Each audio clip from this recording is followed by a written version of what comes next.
I personally was hoping for more developments, but at least they've listened to the feedback out there on their previous model. Hey guys, it's Matthew here from Hearing Tracker, keeping you up to date with all new hearing aid technology. Now that the over-the-counter hearing aid world is finally opening up, we're definitely going to see new hearing aid technology popping up all over the place. And today we're seeing Lexie and Bose's latest update with the Lexie B2 hearing aids powered by Bose.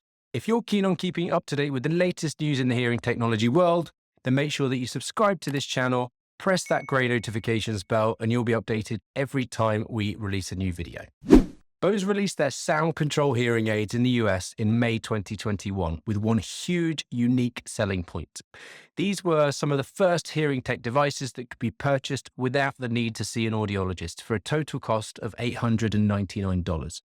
Using their app, the user would adjust the hearing aids to suit their needs, and I must say the reviews did seem pretty impressive. If you're keen on seeing what we thought at the time, then check out the videos that we have reviewing them, which I'll link in the description to this video. Fast forward to the summer of 2022, and there was shock news from the Bose camp as they ceased manufacturing their hearing aids and shut down all of their healthcare-focused division, which included huge job cuts at the same time. This wasn't the first time that Bose had dabbled in the audiology world, with their initial attempts being back in 2018 with the Bose earphones, which also didn't take off like Bose had hoped they would. This news wasn't the end of the story, however, for the Bose sound control hearing aids.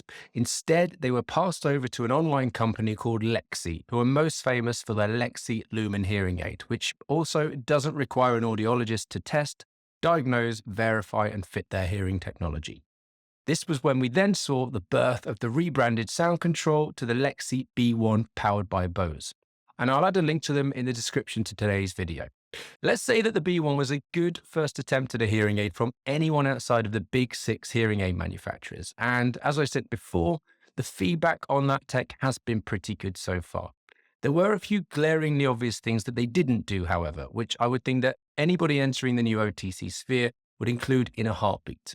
These include things like making them rechargeable, having them with built-in Bluetooth to allow for the streaming of phone calls or media such as the radio or podcasts directly from your cell phone to your hearing aids, and also features such as a relatively inexpensive telecoil, which allows for better hearing in the likes of a theatre, lecture, or the cinema, all of which are currently the foundations of traditional hearing aids. So the big question is, have they listened to the feedback from audiologists and patients alike and made significant leaps in terms of hardware and software in their version 2, the Lexie B2 powered by Bose? Physically, we're not really seeing any big changes to the hearing aids themselves. The B2s look very similar to the B1s, sporting twin microphones, a rocker switch on the back, a receiver wire which runs over the top of the ear, and then the receiver itself which sits inside the ear and is surrounded by a rubber dome, which is chosen to suit both your hearing loss and comfort. The most obvious difference to note from a physical point of view is the lack of battery door on the new B2. The B1 uses a size 312 battery, which is a disposable battery and needs replacing once every 5 to 10 days or so. The B2 is a rechargeable hearing aid and uses the industry standard lithium-ion technology. This means that for a 3-hour charge, you should get a full day of battery life. There's clever circuitry in place, meaning that the hearing aid can be left on charge overnight and that shouldn't cause any damage to the batteries. The new B2 OTC hearing aids will retail at $999 or $49 a month over a 24-month period, and will be available at over 11,000 pharmacy and retail locations or online as of the middle of October 2022, following the new ruling for OTC devices.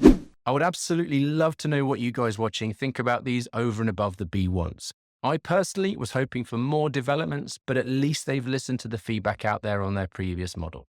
I'd be keen on knowing if you think that it's worth switching and spending another $1,000 to upgrade to the rechargeable versions if you've got them already. And if you do have the B1s already, it would be great to know how you're getting along with them, so drop your thoughts in the comments beneath this video. I hope that you found this video useful, guys. Make sure that you subscribe to be notified when I have these hearing aids in my hands and I give them a full review. Don't forget that if you like this video, hit the giant thumb below so that it reaches more people. And if you haven't subscribed yet, make sure you do so. I'll see you in the next video.